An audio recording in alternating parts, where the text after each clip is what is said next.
ভূপৃষ্ঠ থেকে কয়েকশো কিলোমিটার দূরে মাটির নিচে লুকিয়ে আছে একটা আনট্যাপড এনার্জি সোর্স, যা আমাদের কার্বন এমিশন অনেকটাই কমিয়ে দিতে পারে। Natural gas. তবে এই জায়গাগুলোতে পৌঁছানো অতটা সহজ নয়, অন্তত এখনো পর্যন্ত। এটা একটা শহরের মতো হবে।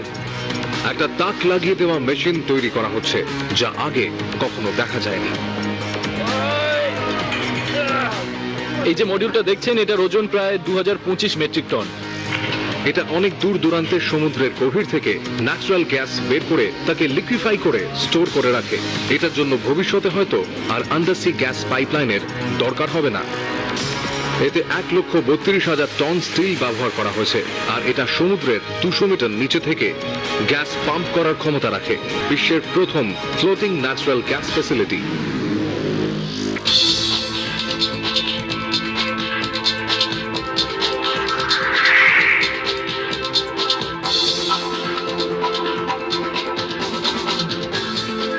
Mega structures.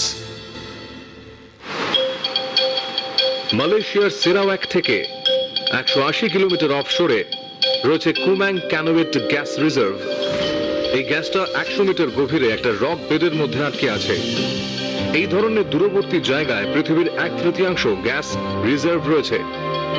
আজ অব্দি সে সমস্ত জায়গায় কোনোভাবেই পৌঁছানো যায়নি, তবে এবার সেটা পাল্টে যাবে। পেট্রোনাস একটা বিরাট ফ্লোটিং ফ্যাসিলিটি বানাচ্ছে, যা প্রায় 10 তলা সমান উঁচু।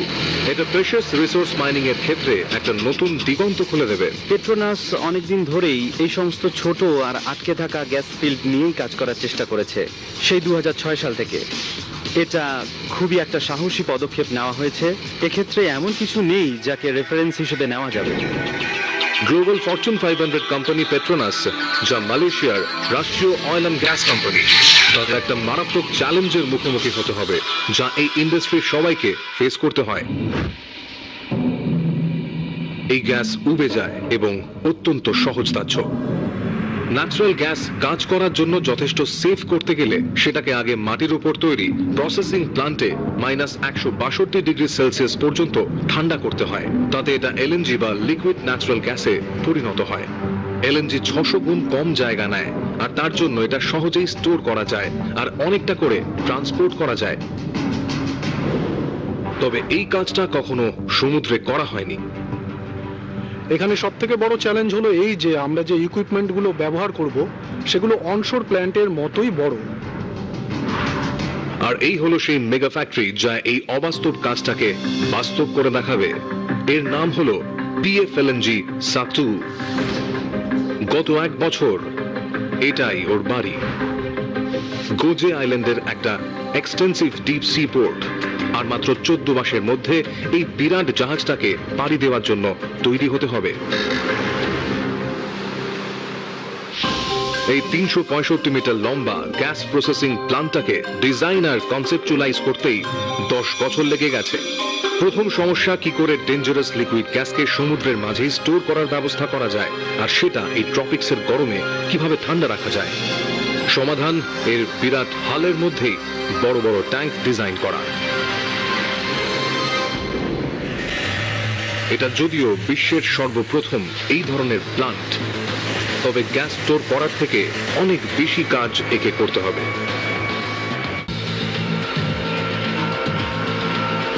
এই হালটাকে 48,000 টন স্টিলের ওজন নিতে হবে, কারণ তাই দিয়ে বানানো হবে প্রসেসিং প্ল্যান্টটাকে।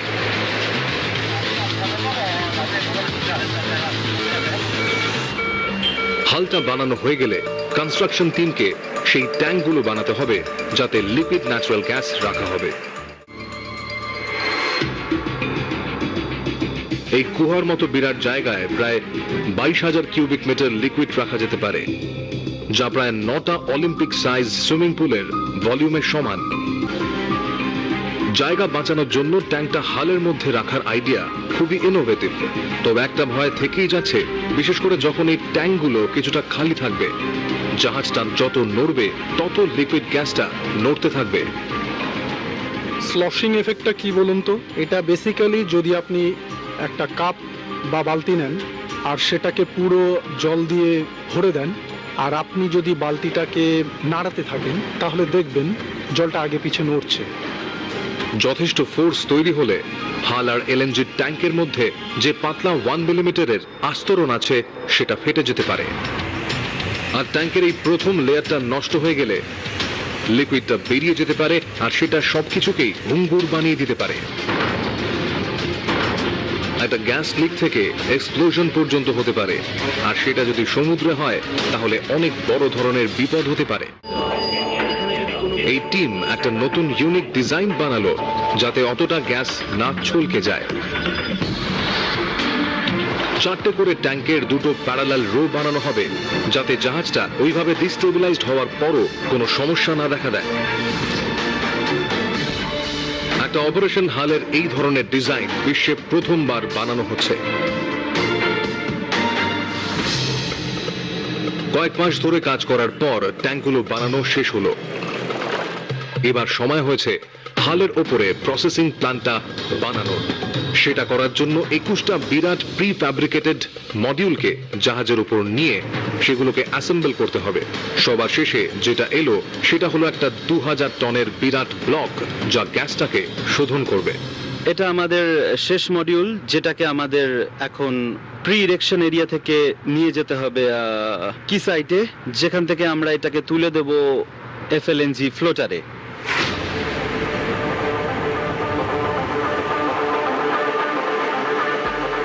এই বিরাট ব্লকগুলোকে নিয়ে যাওয়ার জন্য এমন একটা ভারী হলার লাগে যার 112টা অ্যাক্সেল আছে। হালকা ঝাঁকুনিতেও ওপরে বসানো মডিউলটা নষ্ট হয়ে যেতে পারে।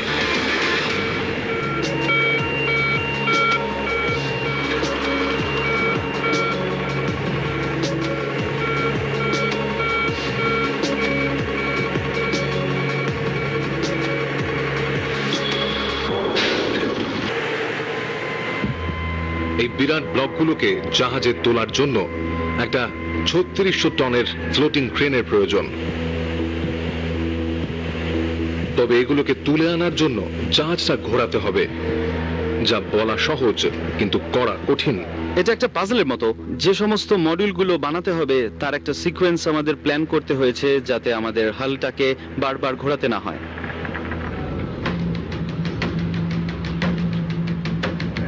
হালটাকে ঘোরানো এই টিমের জন্য একটা বিরাট কাজ। জাহাজটা এখনো ঠিকভাবে ব্যালেন্স নয়, আর তাই এটা ঘোরানোর সময় সবাই খুব টেনশনে থাকে।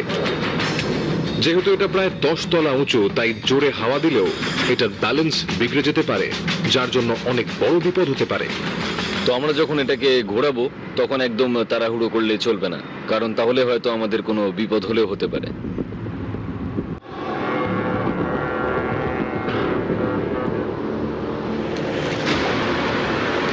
প্ল্যাটফর্মটা ঘোরাতে গেলে আশেপাশের সমস্ত ভেসেলকে অন্ততপক্ষে 100 মিটারের ডিস্টেন্সে সরে যেতে হবে। সমস্ত কন্ডিশন ঠিক আছে কিনা দেখতে গিয়ে সেফটি অফিসারের চিন্তা বাড়ছে। একটা বিরাট কালো জাহাজ একটু বেশি কাছে রয়েছে, বলা যাচ্ছে না এটা সরাতে কতক্ষণ সময় লাগবে, আর হাতে বেশি সময়ও নেই। হাওয়ার গতি যতই বাড়বে আমরা ততই অসুবিধা হবে। হাওয়ার স্পিড এখন বেড়ে গেছে। হ্যাঁ, হাওয়ার স্পিড কত হলে ভালো হয়? কেমন উইন্ড স্পিড ঠিকঠাক হবে? 5 নটস? এই মুহূর্তে এটা 5 নটস অব্দি আছে, তবে এটা 7 নটসে পৌঁছে যেতে পারে। এই টিম যদি খুব শিগগিরই কাজ শুরু না করে তবে তা জাহাজের জন্য হবে বিপজ্জনক।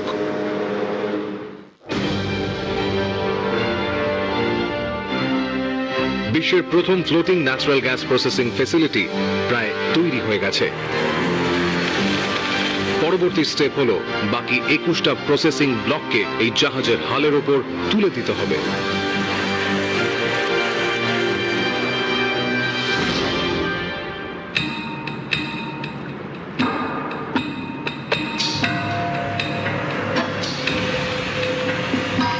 জাহাজটার একটা দিক একেবারে লোডেড।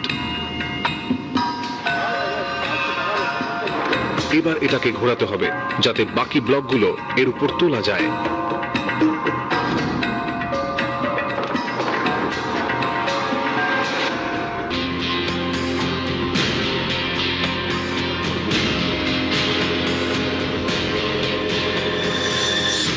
কয়েক ঘন্টা পর যে জাহাজটার জন্য কাজ আটকা ছিল সেটাকে ফাইনালি সরানো হলো। আর এবার এই জাহাজটা কোনো অবস্ট্রাকশন ছাড়াই ঘুরতে পারবে। এই জাহাজটার এখন ওজন হলো 1,12,000 টন। 4টে টাগ বোট এটাকে আস্তে আস্তে 1 নটিক্যাল মাইল প্রতি ঘন্টার স্পিডে ঘোরাচ্ছে।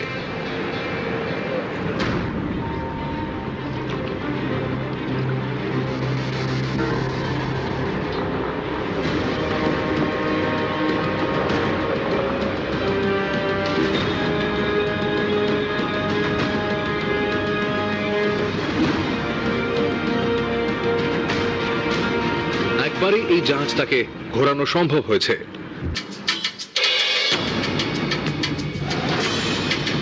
এবার এই জাহাজের হালের ওপর শেষ 3টে কম্পোনেন্টকে তোলা হবে।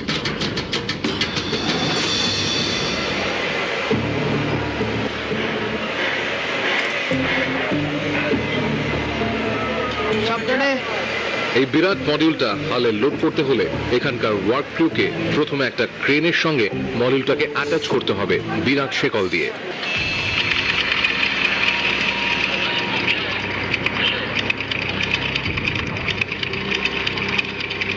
ফ্লোটিং ক্রেন থেকে এই মুহূর্তে প্রায় 6,000 টন ওজনের জিনিস ঝুলছে, আর সেই জন্যই সবাই খুব চাপের মধ্যে।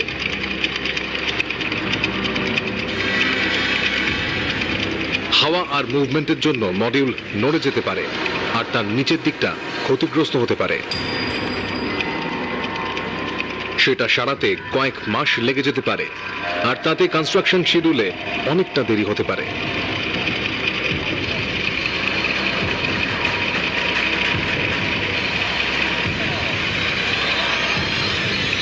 ওকে ওকে,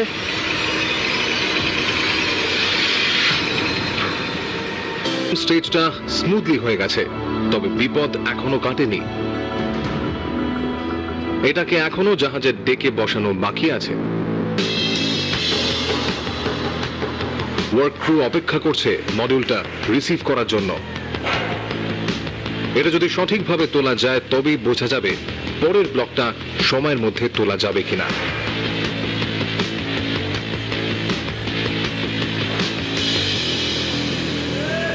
তবে এটা ডেকে পৌঁছানোর পর ক্রুদের একটা চ্যালেঞ্জের মুখে পড়তে হলো। আরে জয়েন্টের ঠিক তলার দিকে যেটা চৌকো মতো দেখতে, আরে এটা ঠিক মতো ফিট করা যাচ্ছে এটা হালে ফিট করা যাচ্ছে না, আর 2,000 টন স্টিল শূন্যে ঝুলছে এই মুহূর্তে। এক হতে পারে কনস্ট্রাকশনে ভুল আছে, আবার এটাও হতে পারে যে অ্যাপ্লিকেশনে ভুল আছে। যাই হোক না কেন, কিছু তো ভুল আছে। বেসিক্যালি আমাদের যে সমস্যাটা হয়েছে সেটা হলো এই উপরের পার্টটা এখানে নিচের পার্টের উপরে বসানো যাচ্ছে না। পেট্রোনাসের টিমকে ঝটপট সমাধান ভাবতে হবে। যত বেশিক্ষণ 2,000 টনের এই মডিউলটাকে শূন্যে ঝুলিয়ে রাখা হবে, তত বেশি এটার খারাপ ওয়েদারের মধ্যে পড়ার সম্ভাবনা বেড়ে যাবে। হাওয়ায় মডিউলটা দুলে উঠতে পারে, আর তাতে জাহাজের ক্ষতি হতে পারে, এমনকি মানুষও মারা যেতে পারে। মডিউলটা গত 3 ঘন্টা ধরে ঝুলে আছে, আর প্রতি মিনিটে বিপদ বেড়েই যাচ্ছে।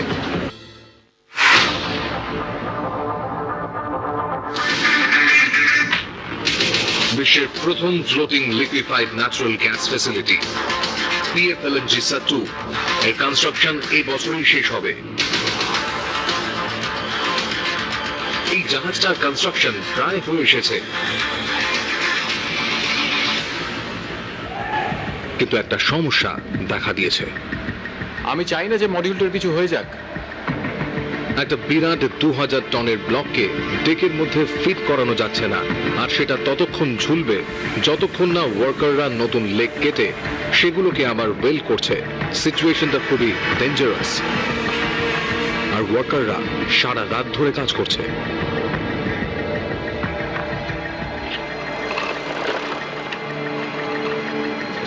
এখন সকাল 8:30, আর এবার সময় হয়েছে দেখার যে নতুন ওয়েলগুলো করার পর মডিউলটাকে ডেকে ফিট করা যেতে পারে।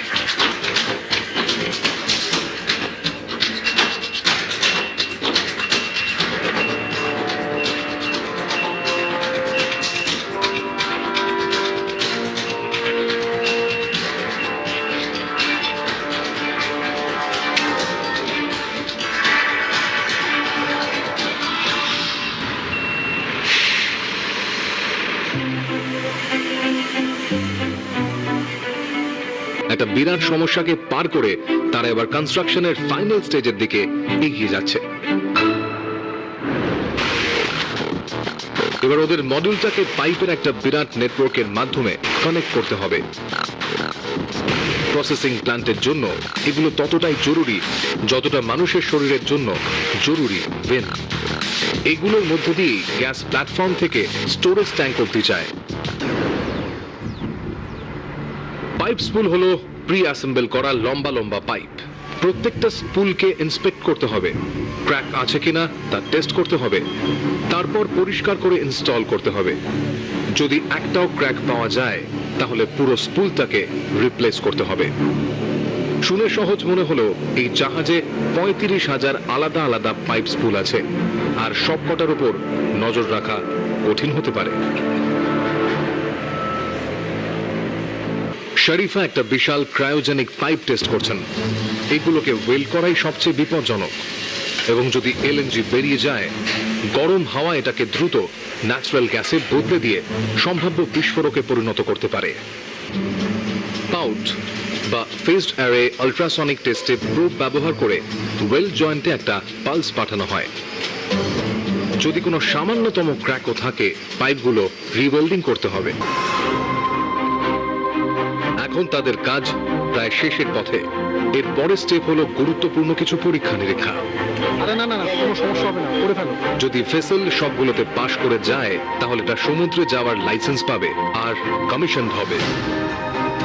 সমুদ্রের ভেসেল ফাংশনগুলো ঠিক আছে কিনা দেখার দায়িত্ব রয়েছে চিফ কমিশনার খায়রুল আনোয়ার ইউনুসের ওপর। কমিশনিংটা হলো বেসিক্যালি একটা বাড়ি হস্তান্তরের মতো। মানে আপনি যখন বাড়ি কেনেন, কমিশনিংটাই হলো আপনার শেষ টিম, যারা দেখে নেবেন সবকিছু ঠিকঠাক আছে কিনা। কমিশনিং স্টেজে প্রত্যেকটা সূক্ষ্ম জিনিসও যাচাই করে নিতে হয়। গট অ্যান অ্যালার্ম, একটা লিক পেয়েছি। আমাদের থামতে হবে। এই টিম ইলেকট্রোক্লোরিনেশন মডিউল টেস্ট করার সময় পাইপে একটা লিক খুঁজে পেল। এর ফাংশন হলো সমুদ্রের জল বিশুদ্ধ করে মানুষের ব্যবহারের উপযোগী করে তোলা। খুব সাবধানে, হ্যাঁ? এটাকে টাইট করা যাবে কি? না, যাবে না। এদিকে কন্ট্রোল রুমে অপারেটররা প্রোগ্রেসটা মনিটরিং করছে। I copy your message. আমি এক্ষুনি লোক পাঠাচ্ছি। কিন্তু লিকটা আরো বড় সমস্যা তুলে ধরলো। যদি টিমটা কেয়ারফুল না হয় ওয়াটার প্রেসার ভেসেলের ক্রুশিয়াল পার্টগুলো ড্যামেজ করে দিতে পারে।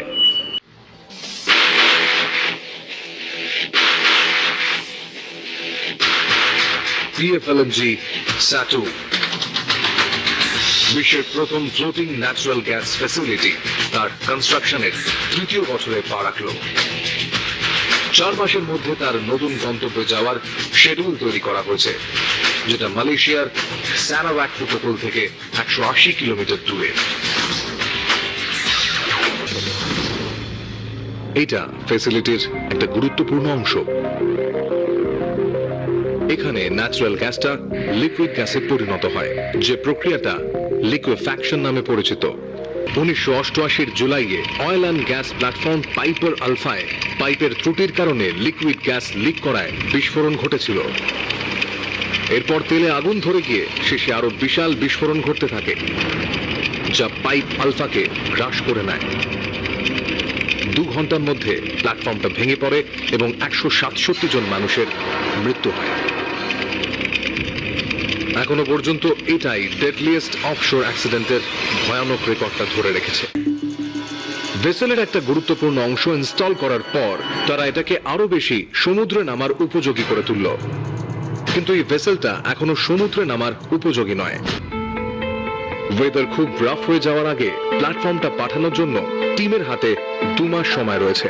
এই সাইজের একটা মেগা স্ট্রাকচারে দেরি হওয়ার মূল্য অনেকটা।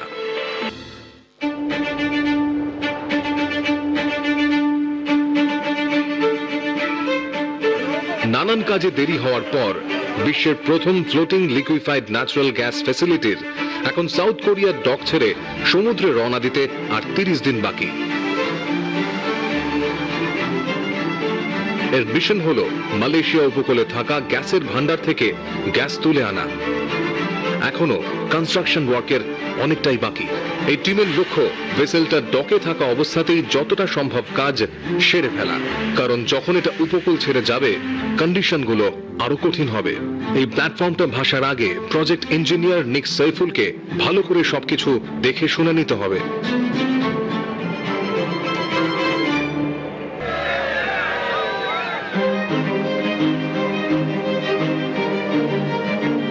ভেসেলটা দুটো টাগবোটের সঙ্গে যুক্ত থাকবে, যেগুলো এটাকে প্রায় 2 সপ্তাহ ধরে টেনে নিয়ে গিয়ে মালয়েশিয়ার সেরাওয়াক থেকে 180 কিলোমিটার দূরে এক নতুন জায়গা কুমাং ক্যানোবিতে নিয়ে যাবে। আর একবার সেখানে পৌঁছে গেলে ঝুঁকি আরো বেড়ে যাবে। এই ধরনের ভেসেলকে পরীক্ষার মুখোমুখি হতে হবে।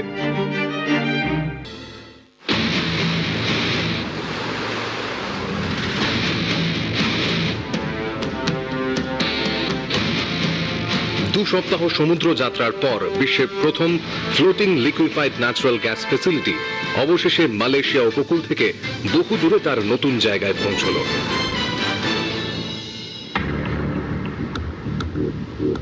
ভেসেলটা অফশোর ইঞ্জিনিয়ারিং পার্টনারদের সাহায্যে নিরাপদে নোঙর করা হলো।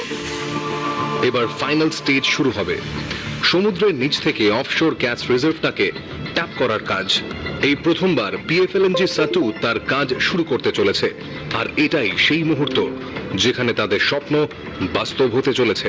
কিন্তু প্রথমে তাদের 74 মিটার নিচে একটা পাইপলাইন কানেক্ট করতে হবে। এখানে একটা পাইপলাইন আছে যেটা সিবেড দিয়ে সোজা 3.5 কিলোমিটার মতো চলে গেছে। তো আমরা পাইপলাইনের অন্য প্রান্তটা কানেক্ট করে সেটাকে এই জায়গাটায় নিয়ে আসবো।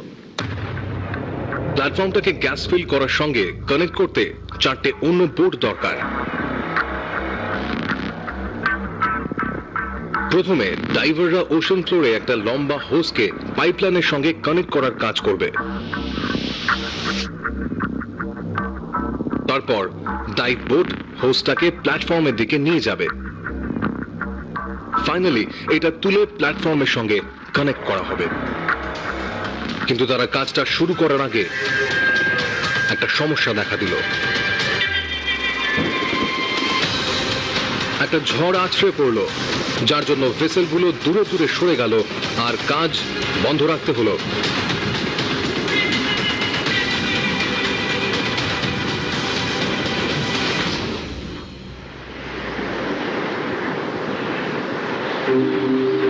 আবহাওয়া স্বাভাবিক হওয়ার পর এখন সব টিমের আবার কাজে ফেরার সময় হয়ে গেছে।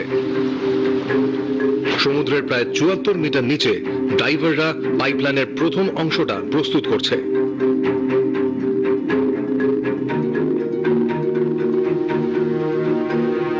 ঠান্ডা আর অন্ধকারের মধ্যে 8 ঘন্টা শিফটে কাজ, আর শ্বাস নেওয়ার জন্য রয়েছে হিলিয়াম আর অক্সিজেনের একটা ককটেল। অফশোর ডাইভিং হলো বিশ্বের মোস্ট ডেঞ্জারাস প্রফেশনগুলোর একটা। ডেক ফোরম্যান জিমি কি পরের সেকশনটা নিচু করবেন যাতে ডাইভাররা পাইপের সঙ্গে পরের অংশটা কানেক্ট করতে পারে। ডাইভাররা প্রস্তুত। জিমি 169 মিটার লম্বা হোসটা সমুদ্রে নামাতে শুরু করলো। ডাইভার আর টিমের সারা দিন লেগে যাবে এই কাজটা সম্পূর্ণ করতে।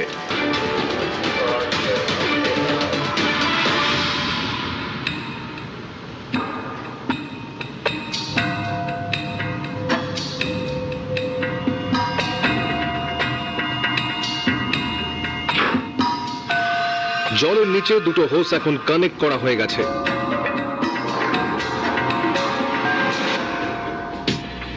আর সম্পূর্ণ পাইপলাইনটা ভেসেলের সঙ্গে জুড়ে যাওয়ার জন্য রেডি। গোটা প্রসিডিওরটার এটাই সব থেকে ক্রুশিয়াল মোমেন্ট। হোসের শেষ প্রান্তটা এখনো ডাইভ বোটের ওপরে রয়েছে।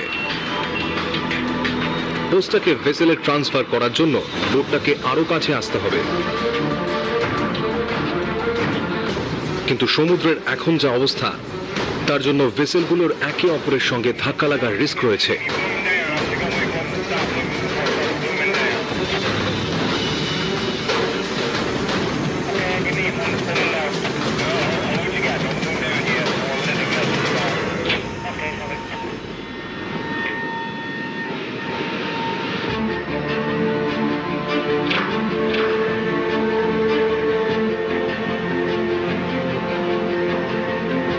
সফল হয়েছেন। হোসটাকে ভেসেল পর্যন্ত তুলে আনা সম্ভব হলো। ট্রান্সফারটা ঠিকঠাক হয়েছে, আমরা এখন রাইজারটা পেয়েছি। এবার এটাই পিএফএলএনজি এর সঙ্গে যুক্ত প্রথম প্রোডাকশন লাইন হবে।